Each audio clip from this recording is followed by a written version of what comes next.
la burqa ni le niqab ne sont des prescriptions islamiques, et que mon travail à l'intérieur des communautés musulmanes, non pas simplement en Occident, mais à travers le monde, c'est de dire et de répéter que cette compréhension est réductrice et qu'elle trahit le sens et l'esprit même de la référence musulmane. C'est un travail que je fais de l'intérieur, c'est un travail que je ne cesse de faire et je pense que nous devons mener.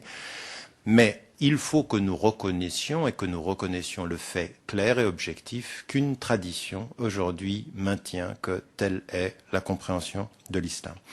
Alors, encore une fois, sans rentrer dans les détails parce que nous n'avons pas le temps, ils prennent un certain nombre de textes et souvent, en fait, ce qui est l'ancrage de leur réflexion, c'est l'extension de ce qui était compris du temps du prophète de l'islam et de ses épouses comme étant la norme pour toutes les femmes, alors que les autres savants font une distinction entre une norme qui était spécifique pour elles et pour ce qui est demandé, et de ce qui est demandé à l'ensemble des autres femmes.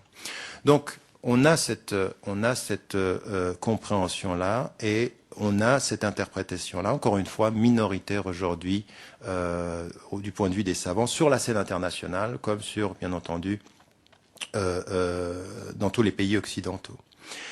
Ce qui est important, et vous avez rappelé tout à l'heure qu'à El Azhar, c'est-à-dire l'université islamique du Caire, la prise de position de celui qui en est le directeur et le recteur a été de considérer qu'il fallait que l'on aille à l'encontre de cette pratique. Il faut savoir en même temps que son autorité, même en Égypte, est contestée et que vous n'avez pas d'autorité contestée. Ça m'amène vous n'avez pas d'autorité qui ne soit pas contestée. Ça m'amène au deuxième point, qui est déterminant. C'est-à-dire que de la part de personnes qui sont à l'extérieur des communautés musulmanes ou qui sont à l'intérieur, vous ne pouvez pas interpeller l'interprétation des uns et des autres sans vous poser la question centrale de savoir où peut se situer l'autorité. Qui a autorité à dire? Prendre des décisions sur des interprétations sans questionner l'autorité de qui prend cette décision peut parfois être complètement contre-productive. Être ouvert en s'adressant à la mauvaise autorité, c'est parfois faire en sorte que cette autorité sera doublement fermée, qu'elle considérera en l'occurrence que ce dispositif qui est mis en place est un dispositif de stigmatisation et d'attaque.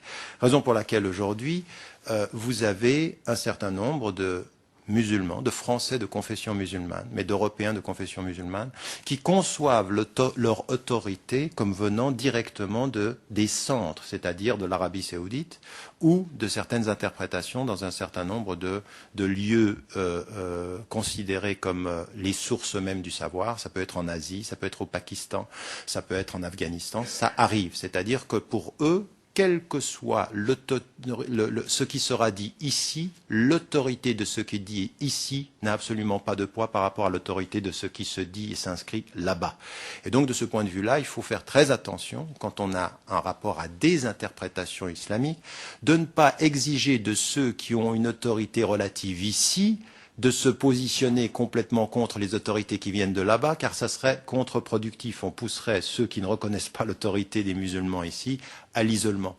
Et ça, c'est très important de le comprendre. L'autorité politique doit, quand elle a affaire à un pluralisme religieux et quand on est dans une laïcité qui s'applique strictement, elle doit considérer que quand on est dans ce rapport à la diversité des interprétations, il faut systématiquement se poser la question de savoir comment utiliser au mieux les autorités qui feront évoluer les mentalités dans le bon sens et ne pas mettre les autorités les unes contre les autres, comme par exemple en poussant des Français de confession musulmane ou des autorités religieuses françaises à une condamnation qui ne sera forcément pas entendue par ceux qui ne leur reconnaissent pas cette autorité-là. Et je crois que ça, c'est une démarche qui est importante.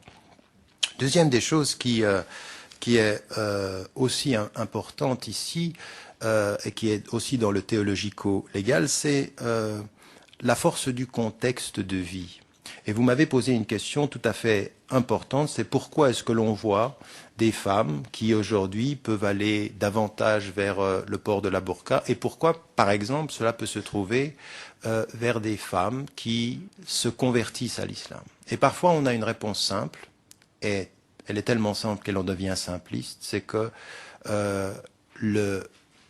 le converti est plus royaliste que le roi. Alors, c'est vrai, de façon simpliste, mais ce n'est pas cela qu'il faut comprendre.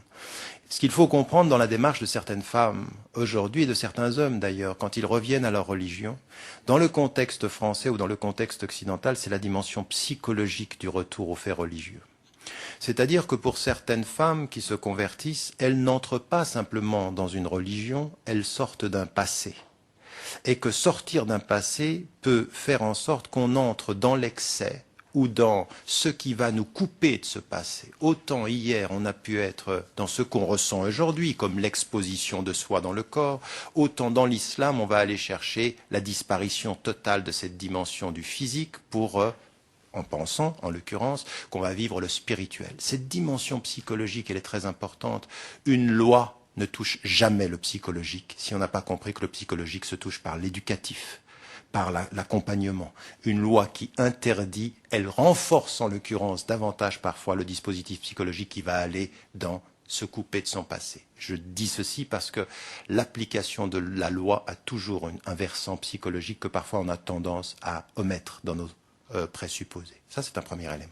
Deuxième élément, c'est que vous avez aussi des jeunes qui, par le discours qu'on peut avoir sur l'islam, et qui eux-mêmes parfois étaient nés musulmans ou nés dans des familles musulmanes, quand ils reviennent à l'islam, il y a l'excès de la représentation extérieure peut parfois être l'expression physique d'une recherche et d'une quête de purification intérieure.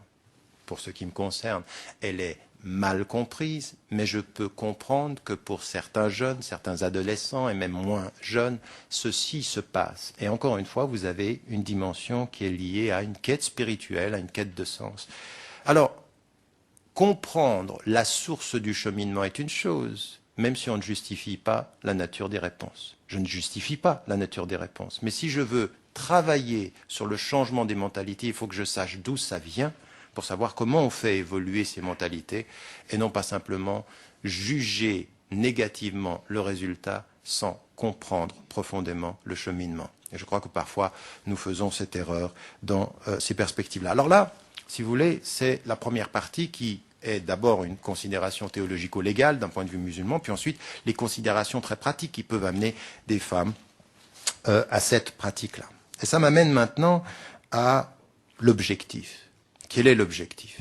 Alors, de là où je me situe, citoyen, pour ce qui me concerne suisse, dont la trois quarts de la famille directe est française, mais qui vient très souvent en France, qui suis engagé dans le débat européen et occidental, ça veut dire depuis le Canada jusqu'à l'Australie, dans cet engagement-là, ce qui m'intéresse, c'est l'alliance stricte, mais stricte du point de vue du cadre légal, le respect de la loi commune, et la meilleure compréhension des prescriptions de l'islam. En disant clairement, il est absolument possible, fondamentalement possible, d'être totalement musulman, clairement et sincèrement musulman, et de respecter clairement et sans exigence d'aucune transformation de la loi, le respect de la loi commune. Mon objectif, il est celui-ci. Et cela veut dire, de ce point de vue-là, que ce que j'ai toujours demandé à la France, et plus précisément depuis que j'ai étudié le cadre laïque, c'est l'application égalitaire, stricte et sans discrimination de la loi commune pour toutes les religions, et la religion musulmane comme toutes les autres. Et là, cet objectif-là, quand on a en face de nous des femmes qui sont dans un engagement où leur tenue vestimentaire questionne sur la compréhension de l'islam d'une part, mais également pose des vraies questions à des moments donnés tout à fait particuliers quand il s'agit d'identifier la personne, comme ça s'est passé le débat qu'il y a eu au Canada, quand il s'agit de la sécurité. Là, la loi ne doit même pas se poser la question de savoir si l'interprétation